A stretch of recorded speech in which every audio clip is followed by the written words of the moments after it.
Wait. Pangarap mo bang maikasal sa Australia? Kung oo, we got you because in this video, i-share namin sa inyo ang buong process of planning a destination wedding down under.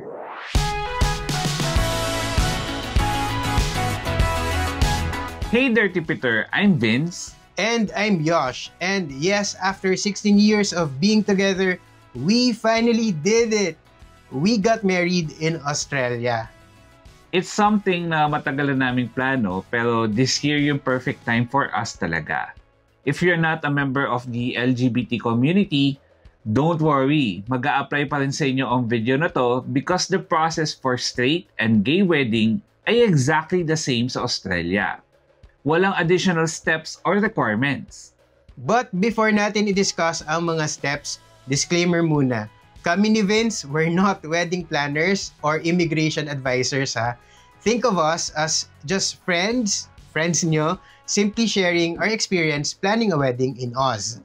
Kaya naman, please show your support by subscribing to this channel and ring the bell beside it, then select all so you won't miss any of our informative videos. Road to 250,000 na tayo dito sa YouTube. If sa Facebook kayo nanonood, please join our 1 million strong community by liking and following this page. Okay, game na. Usapang kasal. Planning a wedding can be a difficult experience. There's so much to think about, from the guest list, what you're gonna wear, to the venue and the food. But throw in the added challenge of a destination wedding and the pressure ramps up even more. Para kang nagpaplano ng wedding and group trip at the same time. Mas totoo yan if wala kang hinire na wedding planner. Like kami, wala kaming wedding planner. We took on the entire challenge on our own. But it doesn't have to be stressful. Not gonna lie, may stress pa rin talaga in some amount, shape, or form, pero hindi siya kailangan maging overwhelming. With the right preparation and guidance, kakayanin naman. Okay, unahin natin. Let's talk about why Australia or why not Australia. I could think of a number of reasons why you shouldn't choose Australia for your destination wedding. Malayo, 8 to 10 hours away. Mahal, yung flight alone, parang minsan ibang level yung presyo. And pangatlo, yung visa requirement. It can severely affect your guest list. While an Australian visa is not as hard to get as a Schengen visa, hindi rin naman siya ganun kadali. There's always a chance na ikaw or yung pakakasalan mo ay madedenay. And even yung mga guests nyo pwedeng madenay. So take that into consideration. But for me, yung pros totally outweigh the cons. And I have 3 major reasons din kung bakit sa Australia namin pinili. Una, it's easy to get married in Australia. There's no residency requirement. You can just fly into the country as a tourist tapos magpakasal kayo immediately. There's not much paperwork involved. Meron pero hindi ganun kadami. Second, it is one of our favorite countries. We first set foot here in 2015 nung nag-backpack kami across the continent from Darwin to Brisbane. And even to this day, 10 years later, it remains our most memorable trip ever. So, it does hold a special place sa puso namin. And lastly and most importantly, same-sex marriage is 100% legal in Australia since 2017, when the Marriage Act was officially amended to define marriage as the union of 2 people. 2 people walang gender. And that's the biggest, most important thing for us since we are an LGBT couple. There's no difference in the legal process for straight and LGBTQ plus marriages in Australia. Yung process ay exactly the same for all couple, regardless of gender or sexual orientation. Kasama na dyan ang mga foreign citizens na doon magpapakasal. So yes, same-sex couples can legally marry anywhere in Australia. And this is one of the closest countries where we could get married. Taiwan is much closer and it has marriage equality too, but we found out na yung LGBT couples can only get married in Taiwan if both parties are from countries na legally recognized yung marriage equality. Kailangan yung bansa kung saan citizens yung dalawang yon ay legal doon. Mm-mm. But don't get us wrong ha, hindi kami nagsettle lang sa Australia. Isa siya sa mga top choices namin. Yung isa pang pinagpipilian namin ay Denmark kasi isa sa favorite cities namin ang Copenhagen and because pangarap ni Yosh ang winter wedding. Kaya lang, alam namin na baka mahirapan kami kumuha ng Schengen visa for our relatives. Mas realistic yung Australian visa. Anyway, paano nga ba namin to plinano? Step 1. Decide on the wedding type and size. Ano bang type of wedding ang gusto mo? Gusto mo ba yung traditional na malaking wedding na may 50 or more na guests? Or a micro-wedding na fewer than 40 guests lang? Or do you prefer an elopement wedding? Yung kayo lang talaga. Ito yung unang bagay na kailangan mong i-figure out and pagdesisyonan kasi it will dictate many aspects of your wedding kasama na ang venue, logistics, and budget. Usually, kapag destination wedding, maliit lang talaga kasi maraming factors yung kailangan i-consider. Lalo na para sa mga guests. Andyan ang gastos, oras, and visa. Kami, initially, we wanted an elopement type of wedding na may 1 or 2 family members lang nakasama. Sa Australia, you'll find a lot of elopement packages. Basically, hahanap ka lang ng officiant na magkakasal sa inyo and sila na ang mag-aayos ng lahat ng legal paperwork. And that's it. No big reception needed. Some also choose to get married at the city hall or courthouse. For example, in Melbourne, the Victorian Marriage Registry offer 2 main marriage packages. Yung una, yung classic ceremony package na 480 AUD on weekdays tapos plus 100 kapag weekends.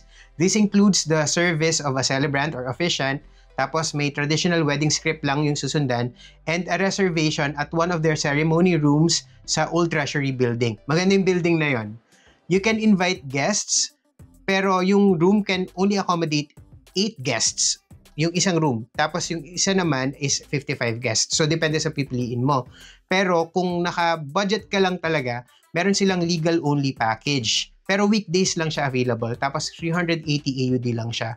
They will take care of all the paperwork and magpo-provide din sila ng officiant or celebrant. Pero nothing else. So, makikita nyo yung lahat ng information na binanggit ko dito sa website na to. Yan. So that's the official website of the Victorian Marriage Registry. We'll put the link in the description, or better yet, check out the article version of this video at www.thepoortraveler.net/Australia-wedding, where you'll find a compilation of all the links and other essentials na babanggitin namin dito sa video na to. Di ba Yosh, meron din mga super private weddings na hindi magakbo at all. Merong mga nagpapakasal sa hotel room lang or yung maliit na private room sa restaurant. Just make sure you have an authorized celebrant and 2 witnesses. And na maayos lahat ng paperwork.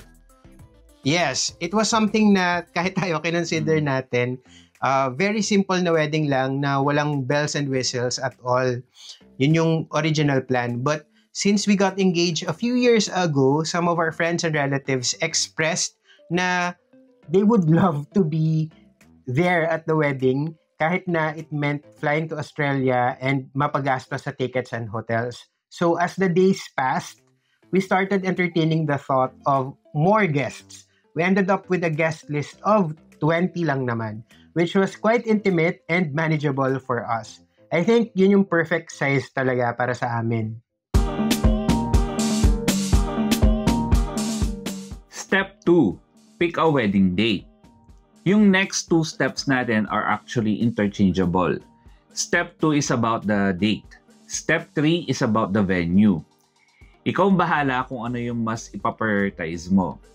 Pero for us, the date was non-negotiable kasi it was the same date that we became a couple officially. For the past 16 years, nagsa-celebrate kami ng anniversary pag February. And ayaw na naming baguhin yun. The venue can change pero yung date dapat sa anib talaga namin sa February. Yon, tama. Kasi di ba parang basta important na sa amin yung date na yun. Ayaw na namin baguhin pa or dagdagan yung sinaselebrate na date. Earlier, Vince mentioned that we wanted a winter wedding with snow and all. But since we moved the wedding to the southern hemisphere, baliktad na yung season. So everything else had to adjust. Yung February sa Australia, summer yon. So the overall look and feel of the wedding would be very different. The date is also very important na ma-finalize agad, lalo sa Australia, kasi may mga lugar na kakaiba yung weather patterns or extreme pa nga yung iba. May mga cities na pa-over na ang init pag summer. Tapos may mga cities naman like Melbourne na sobrang fickle ng weather. Pwedeng maaraw sa umaga, tapos uulan ng hapon, tapos aaraw ulit. Knowing your date early on helps you, number 1, plan around local conditions. Number 2, take advantage of off-peak deals lalo na sa flight and hotels. And number 3, avoid holiday crowds or monsoon rains. The season and weather can also affect kung ano ang appropriate na isusuot nyo and yung guest nyo sa wedding. And pati kung ano yung klaseng venue yung tama. So, let's talk about the venue. Step 3. Find an appropriate venue. Choosing the right venue for a destination wedding is massive. It sets the tone, vibe, and even the logistics of your big day. Gusto mo ba ng beach wedding? O mas bet mo ba na ikasal sa farm or vineyard? Or are you okay na sa public park or city hall? There are countless of wedding venues in Australia. Nag-google lang ako ng best small wedding venue in Melbourne and it bombarded me with a gazillion options. Sobrang natagalan kaming pumili kasi iniisa-isa talaga namin yung mga nakikita namin. Some venues are for ceremonies only. Yung ceremony, yung kung saan lang kayo ikakasal, yung take, chururut. This applies to town hall rooms like yung Margaret Craig and Thomas Hyde Room sa Old Treasury Building sa Melbourne. Yun yung binanggit ko kanina. We also encountered bars and restaurants that allow reception only, pero hindi yung ceremony. So, yung reception, alam naman natin lahat yun, yung fun part. One of the venues we seriously considered was this rooftop bar sa city center ng Melbourne. But unfortunately, hindi na sila nag-a-allow ng ceremonies doon. Gusto namin na yung venue for the ceremony and the reception is isa lang para isa lang din yung gastos and hindi ganun ka-hassle sa mga guests and sa amin din. But there are those that can accommodate both. Here are 3 venues that we shortlisted because sobrang okay sila para sa amin for both the ceremony and reception. And they were available dun sa chosen date namin, which is very, very important. Syempre, dapat available sa date. Yung una ay yung Sandbar Beach Cafe, which is great for beach weddings. Although, hindi naman namin prefer na beach wedding, we weren't particularly opposed to the idea. Ceremony at the beach, tapos papasok ka na dun sa loob ng cafe para sa reception. So, ito yon. Yung second was the Prince Deck. Yung pangalan, Prince Deck, which is a function hall that would be great for reception. Tapos, meron din siyang outdoor timber deck overlooking the beach na okay naman for the ceremony. Ito naman yung itsura niya. In the end, we decided against both of these kasi masyado silang malaki for us. Given na we were only expecting only 20 guests and we didn't really plan on decorating it too much, parang kung 20 guests lang, tas ang laki nung area, tas hindi namin dide-decorate, parang it was going to feel virtually empty. Then one day, I stumbled upon Montsalvat Artist Community, which is located not in Melbourne proper but in Eltham, yung parang katabing suburb. And although it's 30 to 40 minutes from the city center, when I first saw it, actually kami pareho, we really had a good feeling about it. Yung ceremony area was inside a heritage building, which meant na yung weather won't be an issue. Kahit umulan or mainit na mainit, okay pa rin. And the reception area called the Great Hall was just the right size. And there are plenty of scenic spots for wedding photography. There's even a chapel, but syempre hindi namin ginamit yon kasi secular naman yung ceremony. And bonus point, it had the European aesthetic that we initially wanted. Remember, yung originally na gusto namin na wedding ay sa Europe. So, ito, meron siyang Europe vibe, pero nasa Australia siya, so hindi siya ganun kalayo. So, best of both worlds. Each booking comes with the services of a venue coordinator din. So, hindi kami masyadong mapapagod sa pagpaplano. And hindi rin masama yung mga presyo nila. May in-house caterer sila, tapos may package option ka kung high tea, ito yung parang afternoon pika-pika lang. Pwede rin cocktails or yung proper plated meal options. Pwede rin buffet. Lahat yan may kasamang free-flowing drinks including white wine, rosé, red wine, beer, apple cider, and non-alcoholic drinks. As in only drinks. Kapag buffet or plated meal package, libre na yung ceremony fee. Yun nga lang, may catch. Meron silang policy na minimum of 40 guests. Eh, di ba, 20 packs lang naman kami. Pero dahil gusto talaga namin yung venue, we went ahead kahit na good for 40 yung food. Pinili na lang namin yung Carvery package or buffet style na option nila. Pero, sobrang bait ng management nila. Nung nalaman nila na 20 packs lang talaga kami, they decided na wag nang i-enforce yung 40 guests na minimum policy nila. So, in the end, we only paid for 20 guests lang talaga. Actually, 23 kasi sinama na namin yung photographer, videographer, and celebrant. So, thank you to Monsalvat Management. Salamat po. Thank you, Jessica. Yun yung coordinator namin. So, guys, hindi ito sponsored ha. None of these are sponsored. Yung mga babanggitin namin na suppliers dito sa video, lahat yon hindi sponsored. We intentionally avoided having any aspect of our trip sponsored by any brand. We paid for every single thing at our wedding kasi ayaw na namin mag-isip pa kung anong mga deliverables, ganyan-ganyan. So, anyway, ito yung venue and yung package costs na kinuha namin. Because the venue is in Australia and we're Manila-based, hindi kami nagkaroon ng chance na magkaroon ng ocular inspection dun sa venue. And we didn't have anyone sa Melbourne para i-check yon. So, we only relied on online reviews and yung mga photos, and we took a virtual tour on Google Maps. And tiwala lang talaga. Thankfully, yung place kasi was well documented sa Google Maps na street view. So, para kami nagtutour din virtually. Pero kahit hindi namin na-check in person yung venue, finalize na rin namin yung booking. Parang nag-pay na rin kami yung deposit, thinking we just fly to Melbourne a few days ahead of the wedding and adjust accordingly.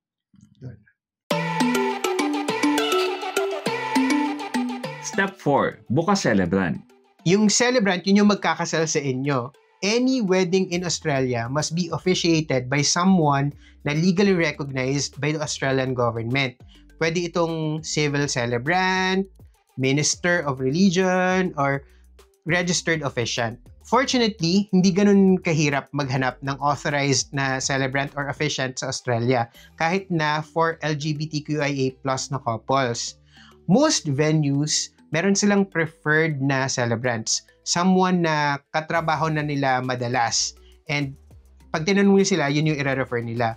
You could do that too, but ang first choice kasi namin was si Bronte Price. He's the first celebrant in Australia to have completed the certificate in gay and lesbian weddings. Most of his clients are LGBT couples from the Philippines. So, alam na niya yung kultura natin, ganun. And thankfully, he was available on our wedding date and he said he could marry us. Pumayag siya. Merong 4 main packages na ino-offer si Bronte. Depende kung ilan ang guests and scope of work. Pero even for the most basic option, siya na ang mag-aayos lahat ng necessary paperwork from start to finish. Grabe, sobrang bait niya and madaling kausap. Lagi niya rin kami kinakamusta kung may vows na ba kami, ano pa bang kulang namin, and mini-make sure niya na tama lahat ng mga documents. And sa mga documents na yan, ang pinaka-importanting maayos nyo at this point ay yung tinatawag na Notice of Intended Marriage or NOIM. Kahit saang state ka ng Australia, you must accomplish and submit a notice of intended marriage at least 1 month before the wedding. Ang pinakamaaga is 18 months before. Ganito ang itsura niyan. Janan. Blam. Ikaw and yung partner mo must be at least 18 years old para pirmahan to, and you must sign it in front of an authorized witness. Ano ba yung authorized witness? Sino ba yan? If you're signing this outside Australia, ang authorized witness can be an Australian consular officer, an Australian diplomatic officer, or a notary public, among others. For us, we signed it in front of a notary public dito sa Manila. Then, we emailed it together with a scanned copy of our passports. In-email namin dun sa celebrant na siya naman ang nag-lodge ng application dun na sa Australia on our behalf. Yung name nyo sa form must match yung name sa passport nyo. And kailangan nyo rin isubmit yung scanned copy ng passport as proof of date of birth. If you're divorced or a widow or widower, kailangan din ng certificate of divorce or death certificate of spouse. Make sure na lahat ng details ay correct and write it in block letters. And ulitin ko lang ha kasi super important ito. Submit the NOIM at least 1 month before your wedding date. Otherwise, kapag hindi nyo nagawa in time, hindi kayo pwedeng ikasal sa date na pinili nyo. Step 6. Secure your wedding suppliers. Ito na. Kapag na-finalize nyo na yung venue, nakapili na kayo ng celebrant, and na-lodge nyo na yung marriage notice or NOIM, it's time to scout vendors for your big day. Depending on how grand you want your wedding to be, you might want to look for a florist din for your flowers and decors, or a photographer and or videographer for documentation. Or wedding cake din, 'di ba? Yung magbe-bake nun, hanap kayo.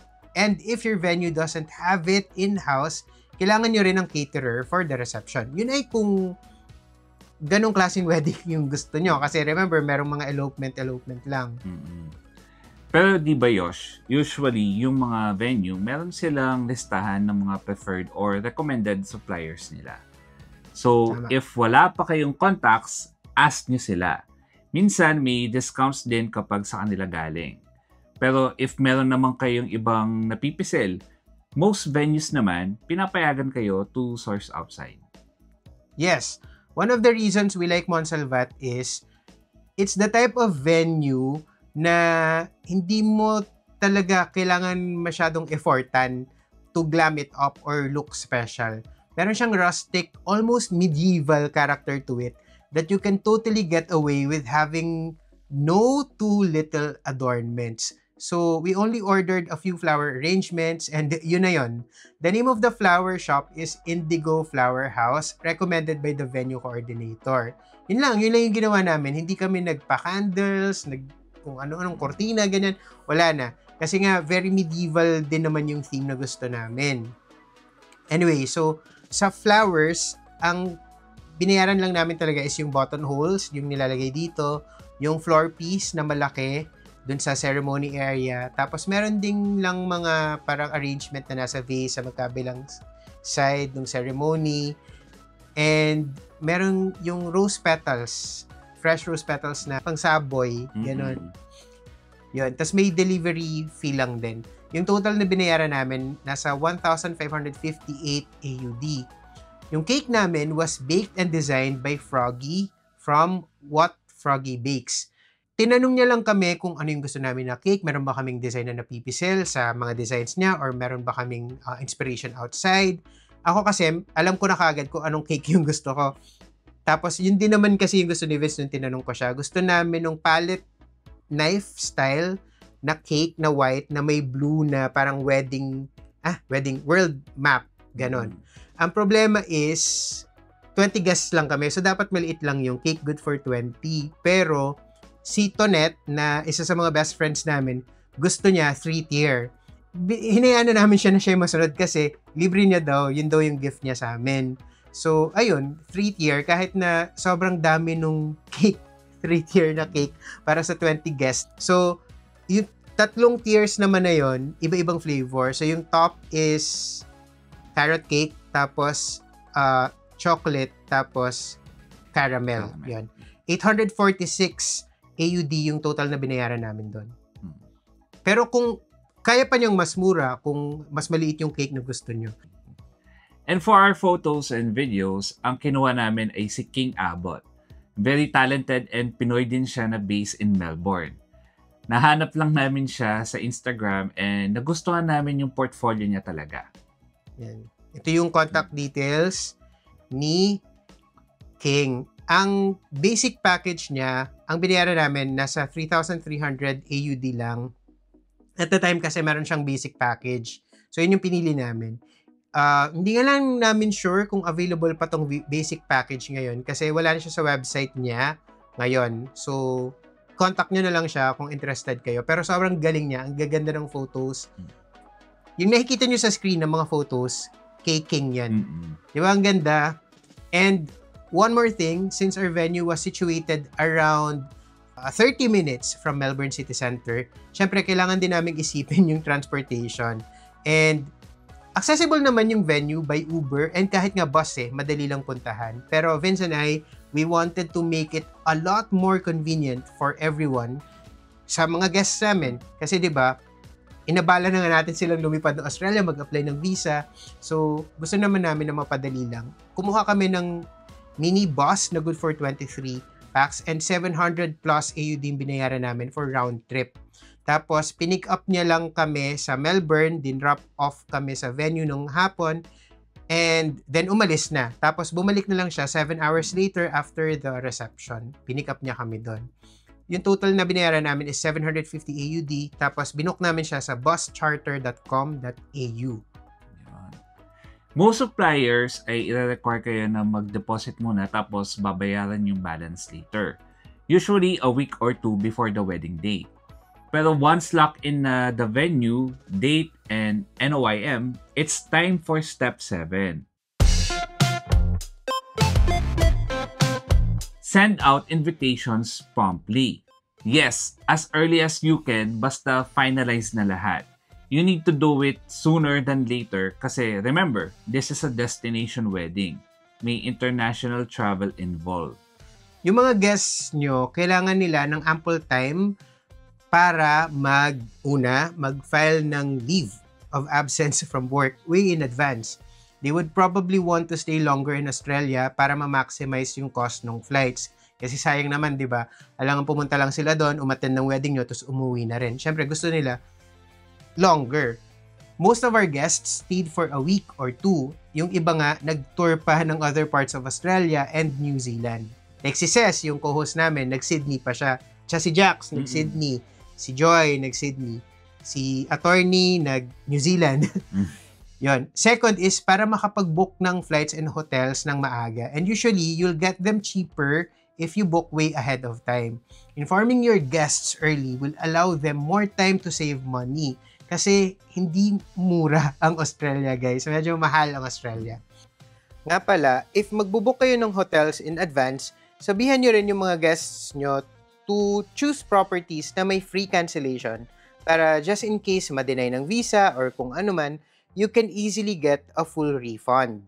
And you can get discounts pa if you book your hotels via this link, thepoortraveler.net/cloak. By using this link and our codes TPTCloak5 or the Poor Traveler Cloak, nakakatulong din kayo sa amin to create more videos like this. Kung sa Agoda naman, ito naman yung link na dapat nyong gamitin. Yung promo code naman natin is AgodaTPT, tapos 10% off yan. Lalo na kapag marami kayo. And most importantly, informing them early will allow them to apply for a visa ng mas maaga. And yung pag-gather kasi ng requirements, hindi yun madali. It takes time. We have a separate video about Australian visa application on this channel. Just search for it or visit our article about it. It's thepoortraveler.net/Australia-visa. Or click nyo lang yan. Toing, toing, toing, toing. To be honest, medyo hindi namin ito nasunod. February yung wedding namin, pero up until November of last year, nasa biyahe pa rin kami na sunod-sunod. Hindi pa namin maasikaso yung kasal. December na nung mag-start kami mag-prepare for the wedding. Pero buti naman, lahat ng guests namin ay nakakuha ng visa. Well, almost lahat. May isa kasing kaming relative na na-deny. So, nakakalungkot, pero ganun talaga.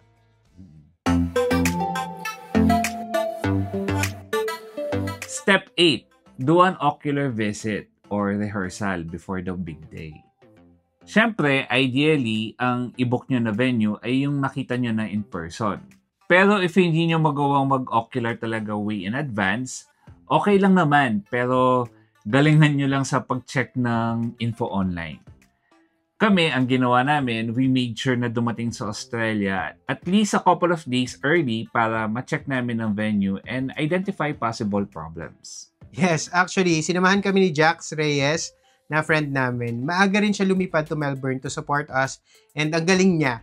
So, kasama namin siya rin pumunta sa venue and alam mong sanay na sanay siyang mag-organize ng events like this. Alam niya exactly kung ano yung dapat i-check, anong mga dapat i-test, and ano yung mga kailangang ayusin.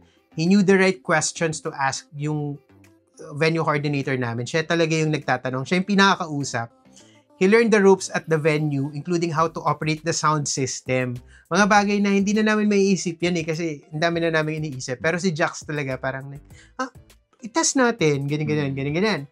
We didn't do a rehearsal, but during that visit, we figured how the guests would move and who needs to take on what role. And the day before the wedding, nagkaroon kami ng meeting with some of our friends na nauna na, who volunteered to do certain tasks. Basta nag-meeting lang kami the night before. Night before. By the way, wala kami nung traditional wedding party. Wala kaming sponsors, bridesmaids, groomsmen, ganun. And sinadya namin yun.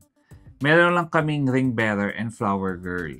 Kami ni Yosh ang nagplano and nag-ayos ng lahat up until the big day. Kasi ayaw na namin makaabala ng iba. I mean, the fact na lilipad sila to Australia for us, enough abala na yun.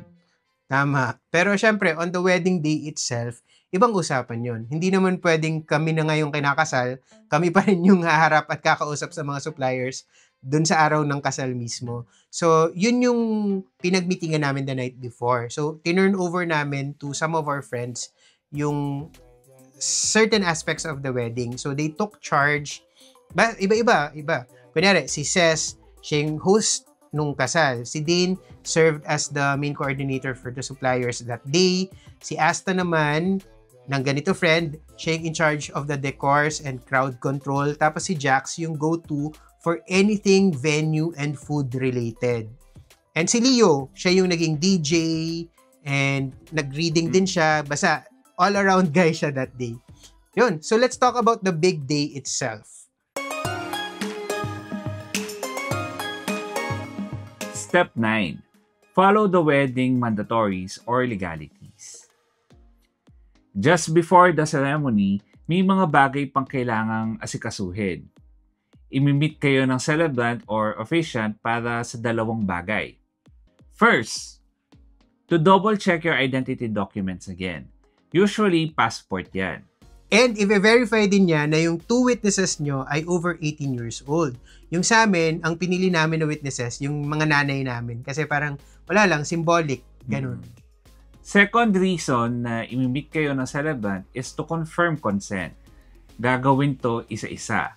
Kakausapin kayo individually ng celebrant to confirm na magpapakasal ka freely and willingly.